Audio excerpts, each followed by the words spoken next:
es jurista, profesor titular de Derecho Administrativo en la Universidad de Zaragoza y va a hablar sobre las leyes de lenguas, solución o desencuentro.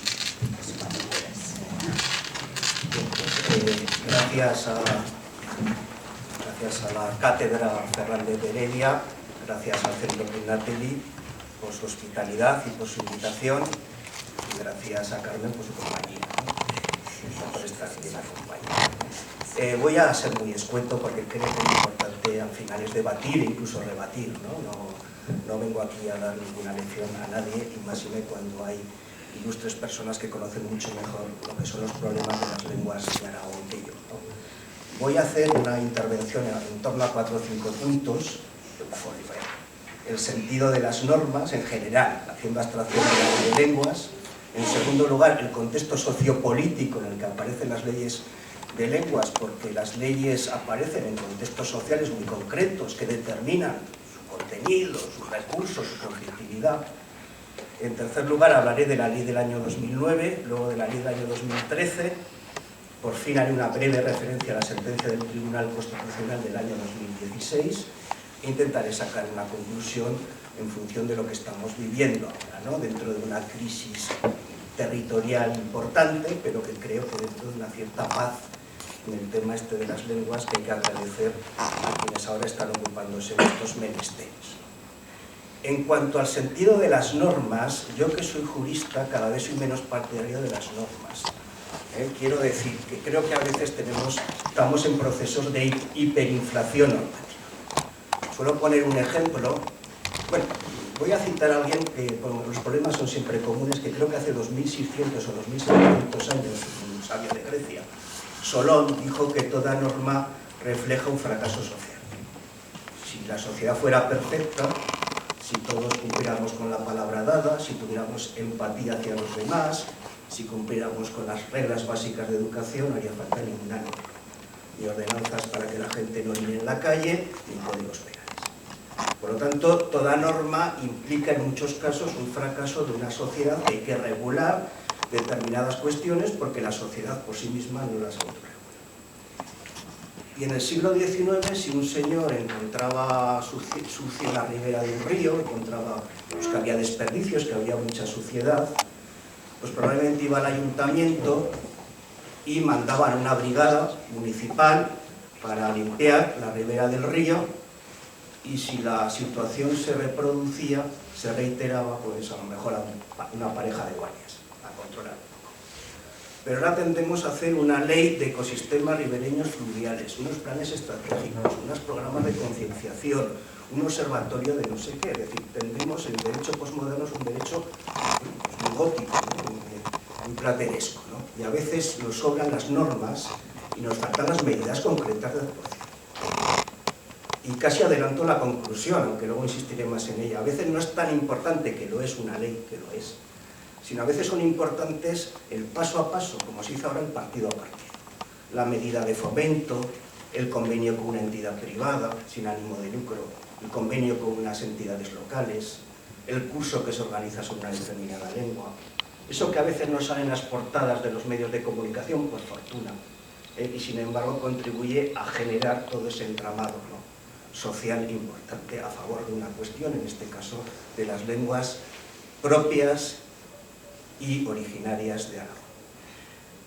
Segunda cuestión que quería abordar, voy a ser muy breve en todo porque, repito, lo importante luego es el debate posterior, es el contexto en el que se generan estas normas, porque dicen, es que la norma ha generado un conflicto. No, a lo mejor lo que la norma ha hecho es aflorar un conflicto.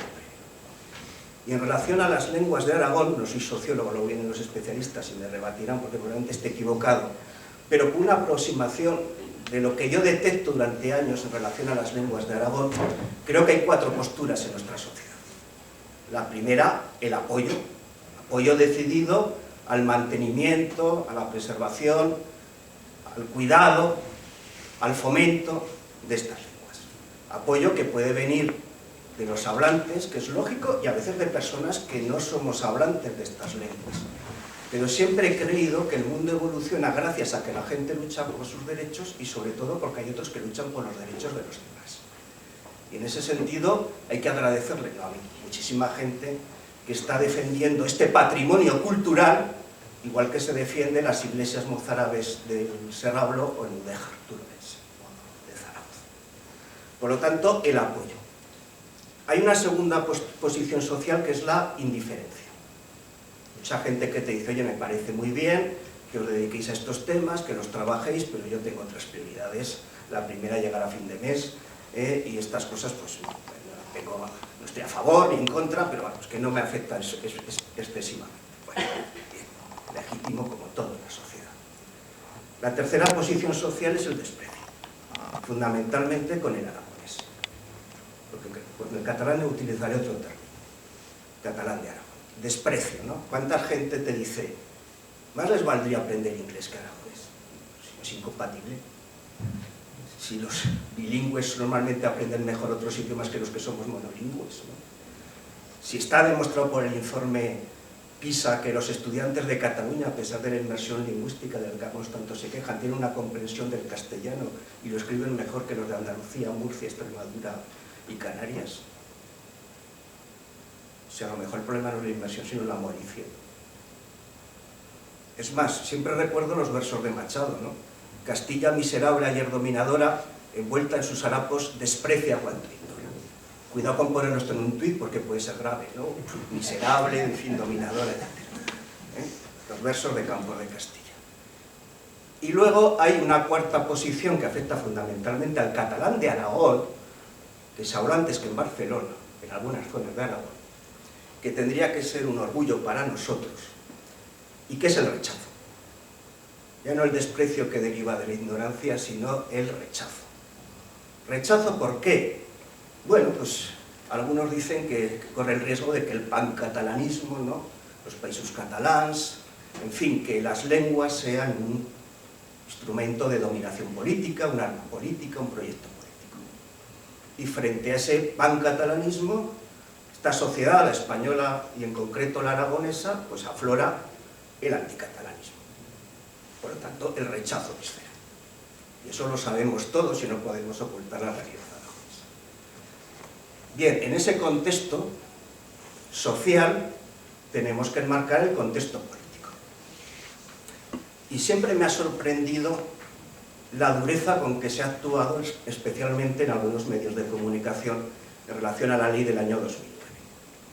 Porque cabe recordar que durante la legislatura 95-99, con un gobierno de mayoría PP par, es verdad que gracias a unas enmiendas que se planteó desde el grupo mixto, especialmente por el diputado Jesús Bernal, ¿no? Pues se introdujo en la Ley de Patrimonio Cultural, se introdujo el concepto, la denominación de catalán y de aragonés. Artículo 4 de la Ley de Patrimonio Cultural del año 99. Y no solo en esta, se introdujo algún tema toponímico en la Ley de Administración Local de Aragón, se introdujo algo también en la Ley de Carreteras. Y no generó tanto conflicto como el año 2009. ¿Por qué? Porque el contexto político era diferente. Mientras en Aragón gobernaba el PP con el PAR, en España gobernaba el PP con Convergencia y Unión. Y el presidente del gobierno hablaba catalán en la intimidad. En consecuencia, no había ese conflicto que luego se ha planteado una década después. Y yo creo que también hay otro factor, pero probablemente esté equivocado, ¿eh? También en el PAR había más sensibilidad hacia este tema que ahora. También había un grupo, quizá minoritario, pero influyente, que entendía esto no como una cuestión política, de utilización política, sino como una cuestión de patrimonio cultural que había que defender. Pero, repito, igual estoy equivocado. En la actualidad, a partir de la ley del año 2009 y a partir de todo lo que ha sucedido en esta crisis territorial o nacional, como se quiera decir, que hemos padecido en los últimos meses y años, el catalán y lo catalán ha afectado a nuestra posición política y social, digo, de la sociedad aragonesa en relación a las lenguas. Y es así. Y hay que reconocerlo y no pasa nada. Por cierto, que los que dicen más les valdría aprender inglés y menos aragonés, no, me hablan una papa de inglés, pero Intentas cruzar dos palabras de Gelu y ya no sabes lo que estás diciendo, ¿no? Entonces, quiero decir que hay que tener también cuidado con este cazurrismo, ¿no? Un poco de cierta parte de la sociedad aragonesa. Bueno, nos situamos ya en la legislación, que es para lo que venimos, ¿no? La primera ley, repito, había plasmaciones normativas, había textos legales que recogían ya expresamente el catalán y el aragonés como lenguas propias, originarias de Aragón, que merecían una protección especial, que merecía su defensa, que merecía su fomento, ¿no? La primera ley es la Ley 10/2009, de 22 de diciembre, que frente a los que tanto se han quejado, a lo mejor con razón, de la inmersión lingüística en Cataluña, yo la llamé de la inmersión lingüística en Aragón. Ley de inmersión lingüística. Las lenguas que se hablaban generalmente en el ámbito privado, las lenguas que las había mantenido la sociedad en momentos mucho más complicados que los de ahora, de pronto tenían un reconocimiento oficial. Dentro de la escala de la oficialidad, de 1 a 10 tenían el 1. Un reconocimiento oficial, la posibilidad de ser utilizadas en aquellas zonas específicas donde se hablan ante los ayuntamientos o comarcas, ante las instituciones públicas correspondientes, y eso era un mandato de nuestro Estatuto de Autonomía, concreto del último, pero también de los anteriores, del año 2007. Hay que recordar que el Estatuto de Autonomía es algo más que una ley orgánica, forma parte del bloque de la constitucionalidad, es decir, la Constitución es una norma incompleta, que se va completando con una serie de leyes orgánicas, Estatuto de Autonomía, Ley Orgánica del Poder Judicial, etcétera, etcétera. Entonces, era un mandato constitucional también en el fondo. No solo era un mandato del Estatuto de Autonomía de Aragón. Nuestra Constitución, como luego recordaré, recoge en el artículo 1, que se les olvida a todo el mundo, el pluralismo político. Antes del 2 está el 1, donde además del Estado social y democrático de derecho se dice que los valores que inspiran nuestro ordenamiento jurídico son la libertad, la justicia, la igualdad y el pluralismo político. Y el pluralismo lingüístico es a veces una manifestación más del pluralismo político. Por lo tanto, se hace eco en nuestra legislación de esta realidad constitucional y de este mandato estatutario. Y por lo tanto vamos a una cooficialidad mínima, a un mero reconocimiento oficial. Si era buena la ley, si estaba hecha por buena gente, que sus principios basilares eran la tolerancia y la voluntariedad. No aparece la palabra sanción ni ninguna derivada de la misma raíz en toda la ley. Nadie podrá encontrar, ahora que es tan fácil con los textos de Bersánz, no parece nada de sanción.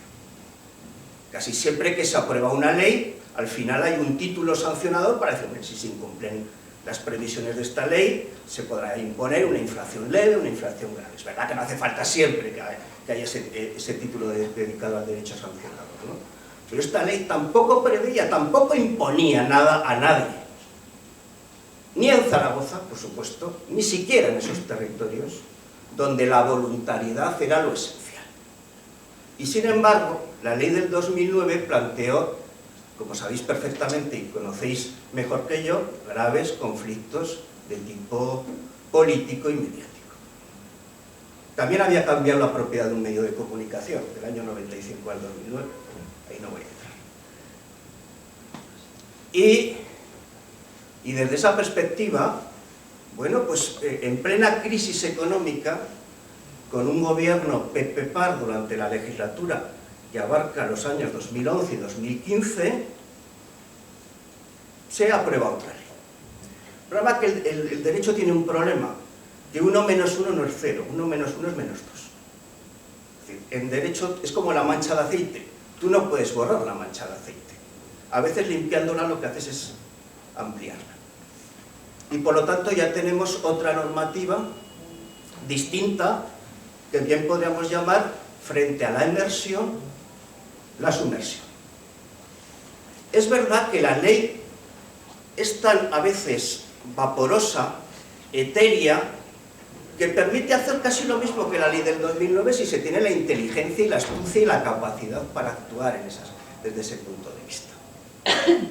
Por lo tanto, Por cierto, mientras se aprobó la ley esta en el año 2013, la consejera de Educación y Cultura, la señora Serrat, firmaba un convenio con el consellero o consellera, no recuerdo qué, de Cataluña, como se había hecho en el 2010 y se hizo en el 2016, para la innovación del catalán en los territorios. Es decir, que era más una ley para la galería, para callar y acallar a algunos, para decir estamos defendiendo a Aragón.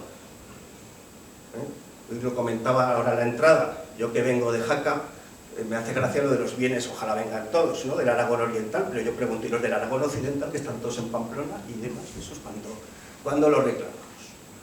Ah, que con los navarros no hay un problema político de esta envergadura como existe con Cataluña, ¿no? Y entonces lo que hace esta ley, o lo que pretende hacer, que creo que tampoco, porque ni siquiera hubo una voluntad desde la perspectiva de la consejería de arrasar con todo, fue, bueno, pues frustrar en cierta manera lo que había planteado la ley del año 2009. Yo la definí como una no ley de no lenguas, porque es una ley que fía todo al desarrollo reglamentario, o casi todo, y de no lenguas porque desaparece incluso la denominación de las lenguas, ¿no? Entonces era una no ley de no lenguas. Pero bueno, se aprobó y ahí está. Como el profesor Fernando Ramallo habrá estado hablando mucho de todo el tema del Consejo de Europa, de las lenguas minoritarias, yo voy a omitir cualquier tipo de reflexión al respecto. Pero sí es verdad que estas lenguas minoritarias volvieron a la condición, en parte, a la oprobiosa condición de lenguas minorizadas, de lenguas que tienen que estar al margen de lo público. Bueno, que se pueden hablar como faltaría más, ¿no?, en el hogar, en el bar, en el campo de fútbol, ¿no?, pero que no tienen que tener un reconocimiento oficial. No voy a entrar ya porque esa batalla ya se dio en los acrónimos, etcétera, porque me parece que ya está ridículo, y porque creo que tenemos que dar soluciones y no volver a recordar viejos conflictos. Esta ley del año 2013 fue recurrida ante el Tribunal Constitucional. Hubo 63 diputados, encabezados y promovidos por Jesús Yuste, que plantearon un recurso de inconstitucionalidad, y la sentencia, bueno, pues, salió en el año 2016, en la sentencia 56/2016 de 17 de marzo. Y es verdad que era previsible, que dijo que no era inconstitucional la ley del 2013, pero lo importante de las sentencias del Tribunal Constitucional no es tanto el fallo como su argumentación. Si yo voy a reclamar una cantidad de dinero, lo importante es el fallo. Tiene razón a que le den 5.000 euros. En lo civil, en lo contencioso, en lo penal, lo importante es el fallo. Pero el Tribunal Constitucional hace sentencias interpretativas. Y fue muy generosa, como tenía que ser, con la ley del año 2009, y reconoció esa sentencia, que avaló en cierta manera el reconocimiento, la denominación de esas lenguas. Yo creo que el Tribunal Constitucional podía haber ido un poco más lejos en dos ámbitos o en dos cuestiones que se le plantearon, igual no lo supimos hacer bien, pero se le plantearon. Primero, se le planteó al Tribunal Constitucional que aplicara el principio de no regresión. ¿Qué significa el principio de no regresión? Es un principio del derecho ambiental, por el cual, una vez que un espacio es protegido por el medio ambiente, pues ya se conserva ese nivel de protección, sobre todo si es mínimo. ¿De qué sirve proteger un espacio físico? ¿De qué sirve proteger un monte, un río, una ribera, si el gobierno de mañana, del que sea, lo va a cambiar y lo va a desproteger? Este principio de no regresión se está aplicando ya en toda Europa en el ámbito medioambiental. Y nosotros propusimos que se aplicara por primera vez en el ámbito del patrimonio cultural. Ya sé que todo no es lo mismo. No es lo mismo el aseo que un balcón modernista en una fachada. Ya sabemos que hay diferentes niveles de catalogación, de protección, y que esto no se puede pontificar y decir, no, defendamos el principio de no regresión en todas las situaciones. Pero y dado que la ley del año 2009 lo que planteó fue un reconocimiento oficial, una cooficialidad mínima, descender de ese reconocimiento era volver a una lengua minorizada. Y ahí no entró el Tribunal Constitucional. Y yo creo que se le dio también otro anzuelo al Tribunal Constitucional, que tampoco picó, pero que hubiera sido muy interesante. Porque hay que diferenciar entre los derechos a la lengua y los derechos a una lengua. Los derechos a la lengua conectan con algunos de nuestros más preciados derechos fundamentales, hasta el derecho al nombre. Derecho a la libertad de expresión, el derecho a la educación. Pero para que existan derechos a la lengua, tiene que haber previamente un reconocimiento mínimo del derecho a una lengua en la que yo pueda ejercer esos derechos. Y por lo tanto también se le dio esa posibilidad al Tribunal Constitucional, pero repito, tampoco voy a criticar la sentencia porque era lo previsible. De hecho nos planteamos, una vez que uno plantea un recurso de inconstitucionalidad, cómo se desiste. Porque cuando uno plantea un recurso contencioso, desiste yendo al juego y diciendo desisto. Pero cuando son 63 diputados y la mayoría lo repiten a la siguiente legislatura, ¿cómo se desiste de un recurso de inconstitucionalidad? Y entonces se planteó esa cuestión, y yo creo que en general, bueno, pues planteamos cuestiones nuevas, novedosas, tuvimos sobre el alambre, y no estoy disconforme en absoluto con la sentencia del Tribunal Constitucional, porque el fallo era el previsible. Quizá podía haber dedicado un poco más de tiempo, pero en estos tiempos de locura las lenguas minoritarias también ocupan muy poco espacio. Y estamos ya en la actualidad, ¿no? Y venimos otra vez a plantearnos qué debemos hacer para defender este patrimonio cultural. Yo no soy creyente, pero defiendo las iglesias, vamos, de mozárabes del Serrablo, y el Mudéjar, y el Aseo, y la Catedral de Jaca, pues me soy capaz de hacer guardar de hambre por ellas. Entonces, la cuestión está cómo defendemos nuestro patrimonio, en este caso inmaterial. Y yo creo que en esta legislatura complicada, muy complicada, por las mayorías que hay en las Cortes de Aragón y demás, pues están haciendo las cosas relativamente bien. Alguien dirá, ¿por qué no ha salido otra vez la ley del 2009? ¿Por qué no hemos vuelto a recuperar? ¿Por qué no hacemos otra ley? Porque probablemente en estos tiempos hubiera generado conflicto. Hubiera hecho aflorar todos los conflictos, todos estos demonios que tiene esta sociedad. El problema es que cuando despertemos no es si está el dinosaurio o no al lado, el problema es si está despierto o dormido. Y el dinosaurio se está despertando. Entonces hay que tener muchísimo cuidado.